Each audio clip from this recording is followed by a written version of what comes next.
परिवर्तन जोगु एबे किभली भाबरे आम समाज रे सकारात्मक परिवर्तन आसीछि एवं या द्वारा किभली भाबरे आम युवपीढ़ी उपकृत होउचंती एवं युववर्ग को भितर दक्षता बढ़िबा सहित आत्मनिर्भर होबा पई केउ भली भाबरे प्रयास आरंभ होइछि।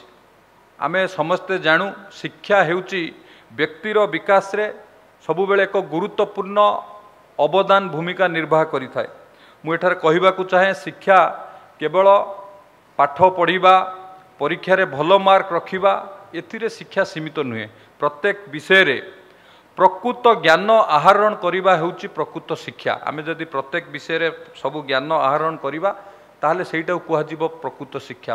किछि दिन पूर्वरु जदि आमे लक्ष्य करिबा शिक्षा केवल पाठ पढ़िबा भल मार्क रखिबा एइथिरे ही सीमित रही जाउथिला, किंतु माननीय प्रधानमंत्री यशस्वी प्रधानमंत्री नरेंद्र मोदी जी जेतेबेले जातीय शिक्षा नीति प्रणयन कले 2020 रे सेतेबेले सारा भारत वर्ष रे शिक्षा क्षेत्र रे एक परिवर्तन आसिला। किंतु आम राज्य रे जेतेबेले डबल इंजिन रो सरकार आसिला माननीय केंद्र मंत्री धर्मेंद्र प्रधान जी प्रचेष्टा रे माननीय मुख्यमंत्री मोहन चरण माझी जी नेतृत्व रे डबल इंजिन सरकार आसिला परे आम राज्य रे जातीय शिक्षा नीति की लागू करागला।